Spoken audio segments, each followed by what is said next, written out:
Morning everyone, welcome to Aditi's world. কেমন আছেন সবাই? আশা করি সবাই খুব ভালো আছেন। আজকে অনেক সকাল সকাল উঠে পড়েছি। এখন কিন্তু খুব বেশি যে ভোর তাও কিন্তু নয়, কিন্তু আশপাশের পরিবেশটা দেখতে পাচ্ছেন কীভাবে ফগে চারিদিক ভরে গেছে। ঘন কুয়াশা, পাহাড় টাহাড় কিচ্ছু আর দেখা যাচ্ছে না। এখন বাজছে প্রায় সাতটা মতন বাজতে যাচ্ছে, কিন্তু কে বলবে সকাল 7টায় এরকম ওয়েদার। কারণ এদিকটা আমরা থাকি ওয়েস্টে, সূর্য উঠতে দেরি হয়। আর এখনও বলতে পারেন অনেকের কাছে এটা ভোর রাতও নয়, রাতই বলতে পারেন। অল্প অল্প আলোর সূর্য কিন্তু ওঠেনি। এই দিকটা আমার পূর্ব দিক দেখতে পাচ্ছেন, কিন্তু হালকা হালকা এই বাইরের লাইটের জন্যই একটু লাইট দেখে ব্যালকনিতে বেরোলাম। অ্যাকচুয়ালি আমি সকাল সকাল উঠে পড়েছি, তো ভাবলাম যে সকালের একটু পাখির আওয়াজ পেলাম, তো বাইরে এসে দাঁড়িয়েছি। থাকবো না বেশিক্ষণ, প্রচণ্ড ঠান্ডা, কত ফগ দেখতে পাচ্ছেন। দাঁড়াবো না, চলুন ভেতরে চলে যাই। সকাল সকাল উঠেছি যখন, ওই জন্য ভাবলাম ব্রেকফাস্টটা রেডি করে রাখি। এই যে এখানে চা করে নিয়েছি, আর এখানে মেয়ের জন্য বসিয়েছি একটু আলুর চচ্চড়ি। আলু ভাজা করছিলাম, দেখলাম অনেক তেল টানছে, ওই জন্য একটু জল দিয়ে আলুটা সিদ্ধ করতে দিয়েছি। আর এখানে দুটো ব্রেড সেকে নিয়েছি, এই যে গরম গরম রেখে দিয়েছি। আর আজকের ব্রেকফাস্টে এই ব্রেডের সাথে আর চায়ের সাথে বানাবো হচ্ছে ব্রোকলি আর ক্যাপসিকাম কেটে নিয়েছি, এটাকে সটে করব। কালকে রাত থেকে সৌমিক, মিশি সবার খুব শরীর খারাপ। সৌমিকের তো জ্বর এসে গেছে, তাই ভাবলাম সকাল সকাল টিফিনটা যদি রেডি রাখি তাহলে তাড়াতাড়ি খেতে পারবে। এটা এখন আস্তে আস্তে হোক। খুব বেশি হলুদ মশলা কিচ্ছু দিইনি, অল্প নুন আর অল্প হলুদ দিয়ে এটা বানাচ্ছি। চলুন সকালটা শুরু করা যায়। তো স্নান করে এসে আমি এখানে পুজো দিয়ে নিলাম, এই যে। তো এখন যাবো ব্যালকনিতে, চলুন দেখাই।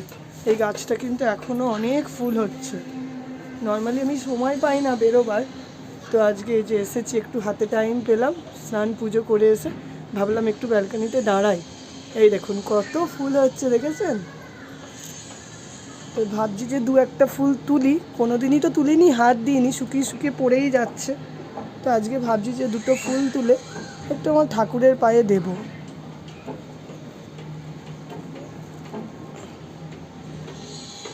বাইরে বেশ রোদ ঝলমলে আছে, কিন্তু বেরোবার সময় নেই। চলুন এখন আর বেশিক্ষণ দাঁড়াবো না। এই দেখুন এখানে আরেকটা লাগিয়ে দিয়েছিলাম আমি, সেই গাছগুলো এই দেখুন হয়ে গেছে। কি সুন্দর বড় হচ্ছে না বলুন? তো এখন চলে এসেছি কিচেনে। আজকে কি বানাবো বলুন তো? এই যে কড়াইয়ে ঘি গরম করে সমস্ত ফোড়ন দিয়ে বসিয়ে দিয়ে আমি চলে গেছিলাম। ভাগ্যিস গ্যাসটা বন্ধ করা ছিল, নাহলে সব পুড়ে যেত। আজকে করব বাসন্তী পোলাও। এখানে দেখুন কাজু কিশমিশ সমস্ত রেডি করে নিয়েছি, কাজুগুলো একটু ভেঙেই নিলাম। আর এখানে একটা ঘি গরম করে একটু তার মধ্যে হলুদ দিয়ে এটাকে করে রেখেছি, গলিয়ে রেখেছি ঘিটা। চালটা ধুয়ে আগে থেকে রেডি রেখেছিলাম।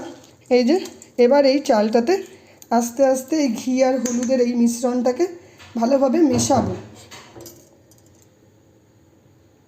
এটা একটা ভালো টিপস যে আমি অনলাইনেও দেখে নিয়েছি, তবেই করছি। যদি ঘিয়ের সাথে গলিয়ে ভালো করে হলুদটা মেশানো হয়, তাহলে চালে কালারটা খুব সুন্দর ধরে। তারপরে হাতেও মাখাতে পারেন, আমি চামচ দিয়েই মাখিয়ে নিচ্ছি। অল্প রং ধরলেই হবে, বেশি কিছু দরকার নেই। আর এটা এখন অল্প একটু মাখিয়ে কিছুক্ষণ আমি এটাকে রেস্টে রাখবো। আর এখানে যেহেতু ঘিটাও গরম হয়ে গেছে, এগুলো মোটামুটি ভাজা ভাজা হয়ে এসেছে। এখানে এই যে কাজু কিশমিশগুলো দিয়ে নাড়াচাড়া করে একটু ভেজে নেব। কিশমিশ কিন্তু বেশিক্ষণ ভাজা যাবে না, তাহলে একদম ফুলে যায়। তো অল্প কিছুক্ষণ ভেজেই গ্যাসটাকে বন্ধ করে দিতে হবে, দিয়ে ঠান্ডা করতে দিতে হবে। বেশিক্ষণ না ভাজাই ভালো। আর যদি মনে হচ্ছে গ্যাস বন্ধ করব না, তাহলে এটা যখনই মনে হবে যে 50% মতন ভাজা হয়ে গেছে, তারপরেই এই আগে থেকে হলুদ মাখিয়ে রাখা চালটা দিয়ে দিতে হবে। দিয়ে চাল দিয়ে আস্তে আস্তে ভাজতে হবে। প্রথম পর্যায়ে নুন মিষ্টি কিছুই দেব না। আস্তে আস্তে চালটা ভেজে যখন মনে হবে রেডি হচ্ছে, জল মেশানোর পরে যখন একটু সিদ্ধ হয়ে আসবে, তারপরে নুন মিষ্টির অ্যাডজাস্টমেন্ট করবো। আমি তো এইভাবেই বাসন্তী পোলাও বানাই। আজকে ভাবলাম ছুটির দিন আছে, তো আজকে এইভাবেই হঠাৎ কোনো প্ল্যান ছাড়াই করতে শুরু করে দিই। দেখতে পাচ্ছেন যে কিশমিশগুলো পরিবর্তিত হয়ে যাচ্ছে। তো আমি এখন কিছুক্ষণের জন্য এটা বন্ধ করে দিলাম গ্যাসটা। তো চালটা এখানে মোটামুটি রেডি হয়ে গেছে, আমি আস্তে আস্তে এখানে দিয়ে দিচ্ছি। চালটাকে ভালোভাবে ভাজা করতে হবে, আর গ্যাসটাকে রেখেছি লো ফ্লেমে, দিয়ে এটাকে খুব সুন্দর করে ভাজতে হবে, অনেকক্ষণ সময় ধরে ভাজতে হবে। আর আমি হলুদের কালারটা খুব হালকাই দিয়েছি, খুব বেশি দিইনি। যদি মনে হচ্ছে আরও কিছু কালার দেবেন আপনারা ফুড কালার ইউজ করতে পারেন, আমি ফুড কালার নর্মালি দিই না। তো এটা আস্তে আস্তেই রং ধরবে, অসুবিধা নেই। আর নর্মালি যদি আমরা কাশ্মীরি পোলাও করি তাতেও তো দেখেছেন কালার খুব একটা থাকে না। তো যদি বাড়িতে ফ্রুটস থাকে, স্কোয়াশ আরও ড্রাই ফ্রুটস যারা মনে করছেন দিতে চান, তারা এইভাবে দিয়েও বানাতে পারেন। তো চলুন এটাকে আস্তে আস্তে ভাজা করি।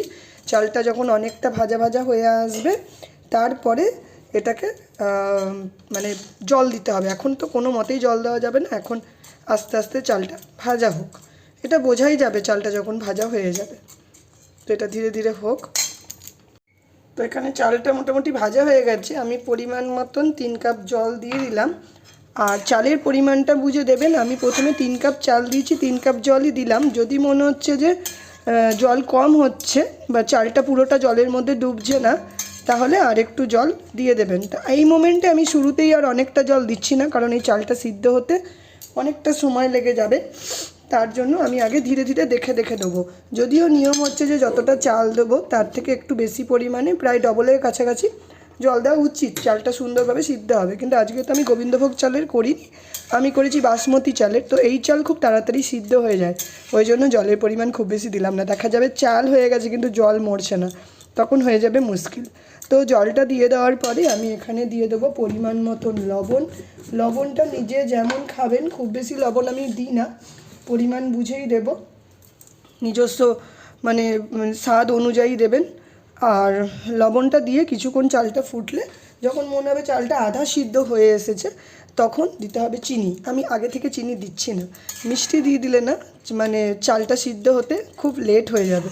তো আগে নুন দিয়ে ভালোভাবে এটাকে ফোটাবো, তারপরে শেষের দিকে দেবো চিনি। তো এটা এখন আস্তে আস্তে হতে থাক। এটা যতক্ষণ হচ্ছে আমি চলুন তাড়াতাড়ি করে একটু মাছের কারি বানাবো। আজকে মাংস করছি না, কারণ আমার আনা ছিল না, আবার মার্কেট যাওয়ার সময়ও নেই। আমি মাছের কারির জোগাড়টা ঝটপট করে নিই, এটা ততক্ষণ হতে থাকুক।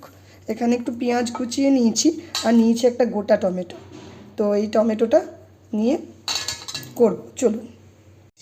তো এখানে দেখতে পাচ্ছেন চালটা মোটামুটি এখানে হয়ে এসেছে কিছুটা, এখনও কিছুটা হবে। এই চাল তো কিছুটা বেড়ে যায় না, মানে যতটুকু থাকে ভাত হওয়ার পর একটু বাড়ে। তো এই চালটা মোটামুটি হয়ে আসছে। আর এখানে না ধোঁয়া উঠে গেছে, আমি আসলে তেল দিয়েছিলাম, ওই জন্য আমি আসলে তাকাতে পারছি না, চোখ জ্বালা করছে। এখানে যেহেতু ভাতটা হয়ে এসেছে, আমি এই পর্যায়ে এখানে চিনিটা দিয়ে দিলাম। চিনিটা আন্দাজ মতন দেবেন, যে যেমন মিষ্টতা পছন্দ করেন। আগেই নুন দিয়ে দিয়েছিলাম, দেখিয়ে দিয়েছি। এবার আর কিচ্ছু না, আস্তে আস্তে এই যে জলের পরিমাণটা বুঝতে পারছেন, জল আমাকে কিন্তু গালতে হবে না, এখানেই ভাত হয়ে যাবে। আর গলা গলাও হবে না, দেখবেন খুব সুন্দর ঝরঝরা ভাত হবে। তো চলুন এটা আস্তে আস্তে হতে থাক। এই পর্যায়ে আমি এখন এটা একটু ঢাকা চাপা দিয়ে দিই। তো এটা বেশি সময় লাগবে না, আস্তে আস্তে হোক। গ্যাসটা বাড়িয়েই দিয়েছি, চাল হয়ে যাবে এক্ষুনি। মাছটাও ভাজতে বসিয়ে দিয়েছি। এখানে এই যে আমি মশলা পিষে নিয়েছি, ডাইরেক্ট এটা দিয়ে করে দেবো। আর এখানে এই দেখুন মোটামুটি হয়ে এসেছে, তলায় একটু জল আছে বলে গ্যাসটা সিমে দিয়ে বসিয়ে রেখেছি। আর একটু নাড়াচাড়া করব, তাহলেই হয়ে যাবে ঝরঝরে পোলাও। আমি বলবো আপনারাও বাড়িতে এইভাবে বানিয়ে খান, ছুটির দিনে খুব আনন্দ লাগবে। এখন বাজে প্রায় 6টা, তো সন্ধে সন্ধে হয়ে আসছে। দেখতে পাচ্ছেন যে যেহেতু পশ্চিমে থাকি বলে আমাদের এখনও এদিকে সূর্যটা একটু দেরিতে অস্ত যায়, একটু আলো আঁধারি ভাব আছে। আর আমাদের বেঙ্গলের দিকে তো হয়তো এখন সন্ধেই হয়ে গেছে। আজকেও প্রচুর জামা কাপড় এই যে কাচাকাচি করেছিলাম, সমস্ত মানে শ্রমিকই কেচে দিয়েছিল, আমি মিলে দিলাম। এগুলো হ্যান্ড টাওয়েল আছে, এগুলো রোজকার রোজ লাগে, তো সমস্ত করে নিয়েছি। চলুন সন্ধে সন্ধে হয়ে আসছে, তো এখন লাগিয়ে দিই পুরো গেটটা, নাহলে গোটা ঘর না প্রচুর মশা হয়ে যায়। তো চলে এসেছি দুপুরে সমস্ত কাজকর্ম সেরে রাতের রান্নার একটা জোগাড় করতে। মিসির সাথে একটু শুয়েছিলাম, কারণ দুপুরটা ওর সাথে একটু না ঘুমালে ও নিজেও ঘুমাতে চায় না। এখানে তেলটা গরম করে নিলাম। আজকে রাতে ভেবেছি একটু ফুলকপি আলুর তরকারি করব, মটরশুঁটি দিয়ে বানাবো। তো এখানে তেলটা গরম করতে দিয়েছি, এখনও কাঁচা গন্ধ যায়নি। আর আমি না এখানে একটা পেস্ট বানিয়ে রেখেছি পেঁয়াজ টমেটো দিয়ে, অল্প হলুদ লঙ্কা সমস্ত মশলা দিয়ে। তো এখানে আমার এই যে ফুলকপির তরকারি রান্না করা হয়ে গেছে, আমি এটা ঢেকে রেখে দিলাম এখন রাতের জন্য। আর একটু চা করে নিয়েছি, শ্রমিক চলে এসেছে বাজার থেকে। তো আর আমরা তো দিনের বেলা এখানে পোলাও করেছিলাম, যে দেখতে পাচ্ছেন, এটা মা মেয়ে খাবো, শ্রমিকের জন্য করে দেবো রুটি। তো চা খেতে খেতে একটু ব্যালকনিতে এসে দাঁড়ালাম। আজকেও দেখছেন চারপাশটা প্রচুর আলো। আসলে এরা বড় বড় লাইট লাগিয়েছে তো হ্যালোজেনের মতন ক্রেন থেকে, চারিপাশটা এখন প্রচুর আলো হয়ে যায়। তো একটু দাঁড়ালাম, চাটা করব, খাবো, তারপরে গিয়ে মিশিকে একটু পড়াতে বসাবো। ওকে দিনের বেলা আজকে পড়াতে বসাতে পারিনি, শরীরটা কদিনই ওর ভালো নেই। তো ভাবছি যে সমস্ত কাজ যখন হয়েই গেছে, রুটিটা রাত্রিবেলা গরম গরম বানাবো। তো আজকে সারাদিনের ব্লগ আপলোড করব, আপনাদের কেমন লাগছে আমাকে জানাবেন। আর যদি ভালো লাগে তাহলে প্লিজ কমেন্ট করবেন, আপনাদের কমেন্টের অপেক্ষায় কিন্তু আমি থাকি। কিছু কিছু জন আমার কমেন্ট করছেন, আর আমি একদিন না, আপনারা যারা যারা আমাকে মানে ফলো করছেন, যারা কমেন্ট করছেন, আমি তাদের নাম একদিন বলবো সময় করে হাতে নিয়ে। তাদের জন্য অসংখ্য ধন্যবাদ আমাকে সাপোর্ট করার জন্য। তো আজকের ব্লগটা কেমন লাগছে বলবেন, যদি ভালো লাগে তাহলে প্লিজ লাইক শেয়ার এবং সাবস্ক্রাইব করবেন। আজকের মতন বাই। হোয়াট ইজ পান্ডা? ঠিক করে দেখো, পান্ডা। Panda, what is panda? panda, এটা panda. খাতাটা কেন উঠে যাচ্ছে দেখো। গুড। Panda, হ্যাঁ। মামা হোয়ার ইজ টাইগার?